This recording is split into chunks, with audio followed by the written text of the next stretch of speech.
안녕하세요. 저는 김포에 사는 30대 후반의 여자입니다. 저는 현재 말을 잘 못하시는 시어머니를 보살피며 하루하루를 살아가고 있습니다. 반년 전까지만 해도 저희 시어머니께서는 제게 조잘조잘 말을 잘 하셨었어요.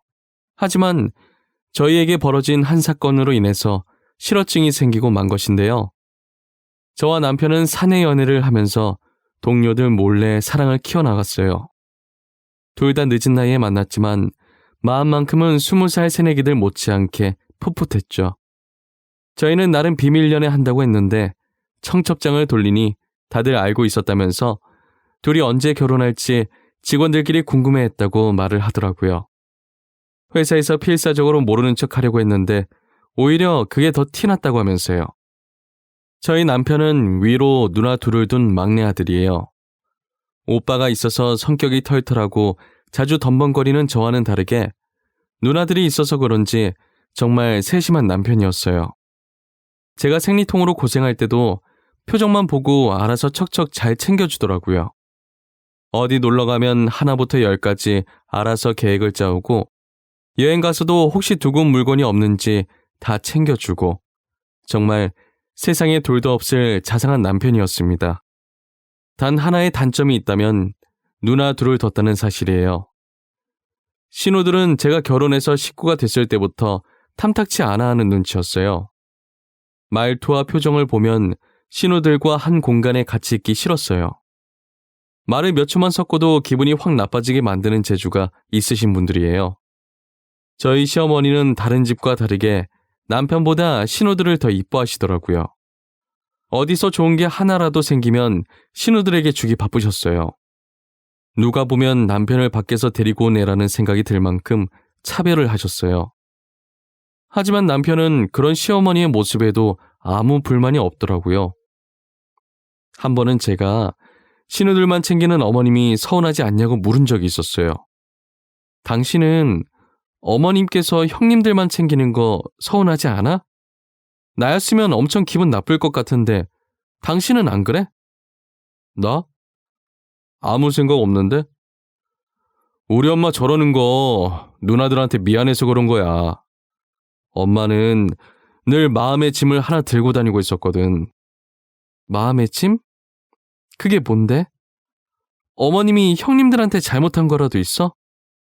엄마가 잘못한 건 아니고 아마 당신도 차차 알게 될 거야. 엄마가 말하기 전까진 아는 척하지 말고 먼저 말씀해 주실 때까지 기다려줘. 알겠지? 아무래도 시어머니께서 신우들에게 진 빚이 있어서 잘해주신 것 같았어요. 근데 그 빚을 얼마나 졌는지 모르겠지만 시아버지의 재산을 주실 정도로 큰 빚이었나 봐요. 시아버지께서 사업에 성공해서 어마무시한 재산을 시어머니께 남기고 병으로 몇 년 전에 돌아가셨어요. 그리고 그 재산의 일부를 신우들에게 생활비에 보태 쓰라고 하시면서 선뜻 주셨고요. 신우들은 그 돈으로 자신들을 치장하는 데 사치를 부리기 시작했어요. 그래서 돈이 금방 바닥을 보이고 말았고 그 뒤로 시어머니에게 돈 받아가는 게 일상이 되었죠. 시어머니께서는 어디에 쓸 것인지 물어보지도 않고 달라는 대로 주셨었어요. 남편에게도 재산의 일부를 줬었는데 남편은 안 받겠다고 거절을 했다더라고요. 자기도 돈 버니까 이 돈은 시어머니 노후 자금에 보태려고 하면서요. 하지만 시어머니께서는 돈이 든 통장을 들고 저를 찾아오셨고 남편 몰래 그 통장을 제게 건네주시더라고요. 아가, 내가 우리 막둥이한테 주려던 건데 막둥이가 한사코 안 받는다고 거절을 하는구나. 너가 대신 받아서 너희 생활하는데 보태 쓰거라. 어머님, 남편이 안 받은 거라면 저도 받을 수가 없어요. 이 돈으로 어머님 쓰고 싶은 곳에 쓰세요. 그동안 자식들 키우면서 얼마나 고생하셨어요. 아니다. 그럴 것 없어. 이미 딸내미들한테도 생활비에 쓰라고 줬는데 아들만 안 받으면 쓰나. 정 그러면 막둥이한테는 아무 말 하지 말고 들고만 있어줘. 어머님, 남편이 제가 통장 받은 거 알면 엄청 화낼 거예요. 저 남편한테 혼나기 싫어요.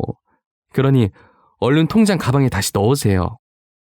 아가, 이건 내 마음이 들어가 있는 것인데 그냥 모르는 척 받아만 주면 안 되겠니?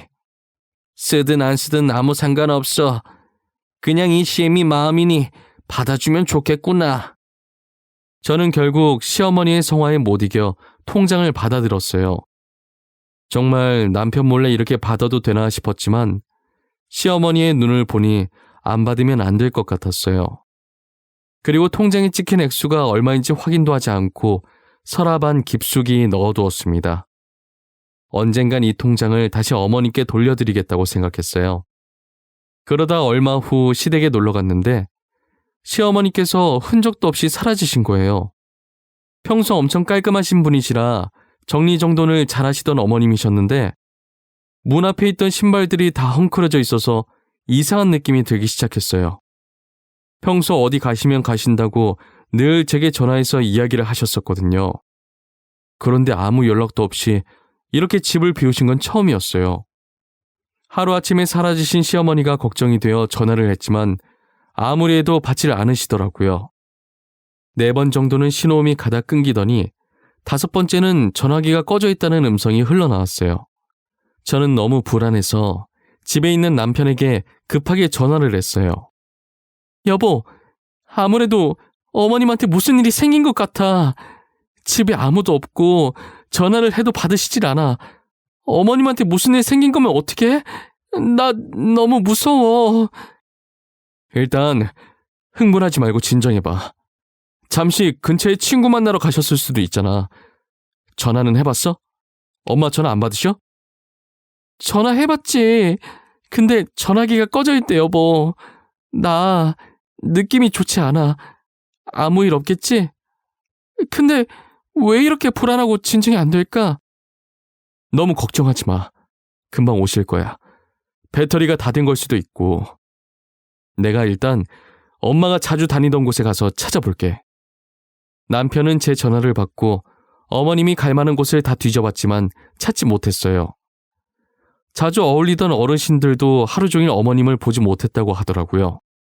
그때부터 남편과 저는 어머님에게 무슨 일이 생겼을까봐 심각해지기 시작했어요. 그런데 신우들은 걱정도 안 되는지 제가 전화로 상황 설명을 해도 아무 반응이 없더라고요. 오히려 시큰둥하게 대답을 하고 시어머니를 찾을 생각도 하지 않았어요. 며칠 내내 찾아봤지만 시어머니의 머리카락 하나도 찾지 못했어요. 신우와 아주버님들은 그런 저희를 보고 너무 유난 아니냐고 하더라고요.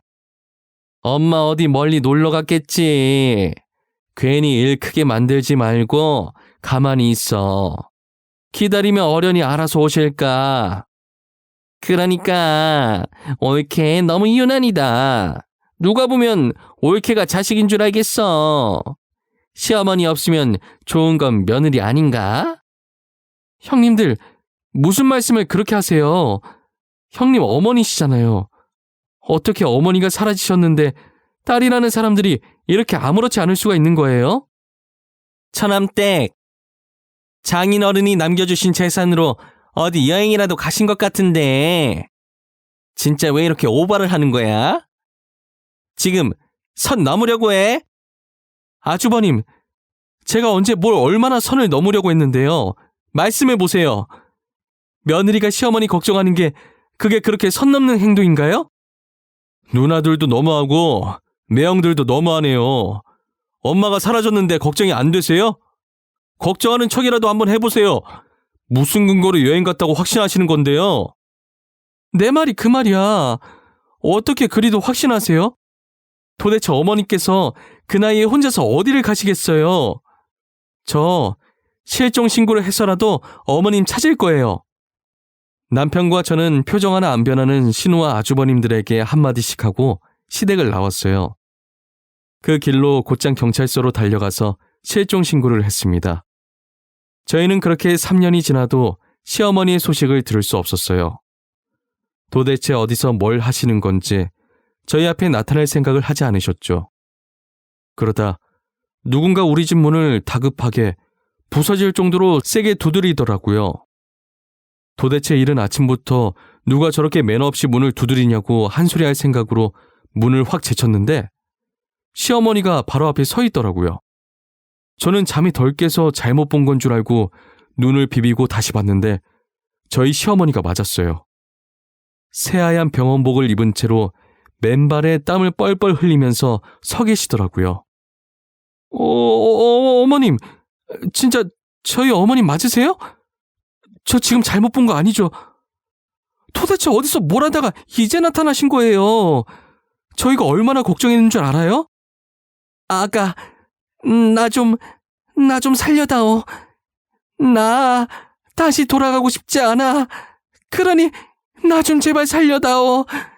지금 네 신호들 제정신이 아니야. 제발 나 좀 살려줘. 어머니, 왜 그러세요? 진정하고 천천히 다시 말씀해 보세요. 살려달라니요. 형님들이 뭘 어쨌는데요? 네가 제발 신호들 좀 말려봐라. 어? 나 정신병원에 다시 가기 싫어. 너무 무서워. 다들 진짜 제정신이 아니야. 아무도 모르는 곳으로 나 좀 숨겨줘. 어? 정신병원이요? 그게 무슨 말이에요, 어머님? 일단 제가 저희 친정에 데려다 드릴게요. 형님들 저희 친정 모르니까 거기는 안전할 거예요. 걱정 마세요. 저는 흥분해서 횡설수설하시는 시어머니를 모시고 저희 친정집으로 데리고 갔어요. 갑자기 찾아온 것도 모자라 병원복 차림인 사돈을 보고 엄마는 많이 놀라신 눈치였지만 제가 나중에 다 설명하겠다고 하고 잠시만 머물 수 있게 해달라고 부탁했어요. 신우들에게는 시어머니에 대해 따로 알리진 않았어요. 하지만 병원에서 신우들에게 연락을 한 것인지 신우들이 저희 집으로 들이닥친 거예요. 오자마자 정신 나간 사람 마냥 미친 듯이 저희 집을 뒤지기 시작하더라고요. 엄마 왔지? 어디 갔어? 엄마 어디로 빼돌렸냐고! 여기로 온 거 아니까 당장 나오라고 해. 3년 전에 사라진 시어머니를 갑자기 여기서 왜 찾아요? 여기로 온 거 알고 있다고요? 혹시 시어머니 만나셨어요? 어디서요? 그건 몰라도 돼. 진짜 여기 안 왔어? 분명히 여기 말곤 갈 곳 없는데 그 할망구 도대체 어디로 사라진 거야? 어디서 시어머니 비슷한 사람을 보고 따라 들어온 건진 모르겠는데 저희 집에 지금 저랑 남편밖에 없어요. 그래도 계속 여기서 이러고 있으실 건가요? 제가 시어머니 못 봤다고 시치미를 떼니까 신우들은 저를 째려보더니 다시 집을 나가더라고요. 그리고 남편과 저는 한참 뒤에 다시 친정으로 향했어요. 사돈이 아까까진 겁에 질린 것처럼 물도 못 먹고 온몸을 떨더니 이제야 정신을 조금 차리신 것 같아. 도대체 이게 다 무슨 일이니? 엄마, 진짜 고마워. 그리고 너무 미안해. 나도 지금 아는 게 없어. 아까 어머니께서 너무 흥분하셔서 말을 제대로 못 하시더라고. 수은아, 엄마는 걱정이야. 사돈 저 상태로 집에 혼자 둬도 되겠어? 당분간 우리가 모시고 있어줄까? 꽤나 심각한 일인 것 같은데 말이야. 불편하지 않겠어? 엄마만 괜찮다면 나야 고맙지. 그리고 일단 나도 어떻게 된 건지 물어봐야겠어. 저는 곧바로 어머님 앞에 가서 눈높이를 맞추고 대화를 시도하려고 했어요. 다행히도 진정이 되셨는지 아침보다는 훨씬 상태가 괜찮으시더라고요. 어머니, 저 왔어요. 이제 몸 안 떨고 괜찮으시네요? 다행이에요. 근데 아까 저한테 하시려던 말씀 지금 하실 수 있으시겠어요? 아가, 내가 딸들한테 뭘 잘못했는지 도통 모르겠구나. 나는 나름 한다고 했는데 그게 딸들 성엔 안 찼나 봐. 그게 무슨 소리예요, 어머님? 어머님 같은 분이 어디 계시다고요? 가끔 남편보다 더 아끼셔서 제가 더 질투났던걸요. 딸이랑 사위들이 작당을 하고 나를 정신병원에 넣었단다. 나는 무슨 이유인지도 모르고 속절없이 모르는 사람 손에 갑자기 끌려갔지 뭐야. 정신병원에요? 형님들도 그렇고 아주버님들도 그렇고 정말 제정신 아닌 것 같아요. 정신병원에 들어가실 분들은 그 네 분이신 것 같은데 왜 어머님을? 우리 영감 재산이 탐났던 게야. 이깟 돈이 뭔지 참. 재산 때문에 딸이랑 사위들이 나를 병원 가둔 거라고 간호사들이 그러더라고. 불쌍하다면서 말이야. 어머, 사돈, 그게 정말이에요? 어떻게 자식이라는 사람들이 효도는 못할 망정 어떻게 이렇게 무서운 짓을 벌일 수가 있단 말이에요. 사실 딸아이들은 제 친자식이 아니에요. 우리 영감 본처가 병으로 죽고 저랑 재혼한 거예요. 친자식은 아니라도 누구보다 친자식처럼 키웠는데 친자식인 아들보다 더 애지중지 키웠는데 알고 보니 신우들이 시어머니의 친자식이 아니었더라고요. 혹시나 새엄마라 친아들과 남편과 전처딸인 자신들을 차별한다고 생각할까봐 오히려 남편보다 신우들을 더 친자식처럼 챙겨주셨다고 하더라고요. 그런데 그런 딸들이 시아버지가 남긴 유산 때문에 자신을 정신병원에 보내버릴 줄은 몰랐던 거죠. 신우들과 아주버님들은 재산을 가지려고 작당해서 시어머니를 정신병원에 보냈어요. 간호사들이 떠드는 소리에 자신이 여기에 온 이유를 알게 되었고 그래서 호시탐탐 탈출할 기회를 노리고 있었다고 하시더라고요. 매번 간호사가 링게를 갈러 오는데 그때마다 문을 닫고 들어왔다고 해요. 그런데 이번에 새로 들어온 간호사가 실수로 문을 안 닫아서 주사기에 약을 넣고 있는 사이 도망치셨다고 하더라고요. 나이가 있어서 뛰기 힘들었을 텐데 어떻게 나온 거냐고 했더니 그땐 탈출하고 싶다는 생각밖에 없어서 급하니까 자신도 모르게 초인적인 힘이 났다고 하더라고요. 그런데 나오고 나니까 신우들이 시댁에 가서 지키고 있을까봐 무서워서 급하게 저희 집으로 맨발로 뛰어온 거라고 하셨어요. 시어머니께서는 도대체 신우들이 어쩌다 저렇게 됐을까 한탄을 하시기 시작했어요. 저는 신우들과 시어머니의 관계를 알게 되었고 신우들은 시어머니께서 유일하게 친자식인 남편에게 재산을 다 줄까봐 저렇게 일을 꾸민 것 같았어요. 남편은 그 사실을 알고 어떻게 사람이 그럴 수 있냐며 화를 내기 시작했습니다. 아니, 어떻게 사람 목숨보다 돈이 더 중요할 수가 있어요? 저런 누나들과 같은 피가 흐르고 있다는 게 정말 너무 끔찍해요. 계모는 계모인가 봐. 절대 계모는 친엄마가 될 수 없는 것 같구나.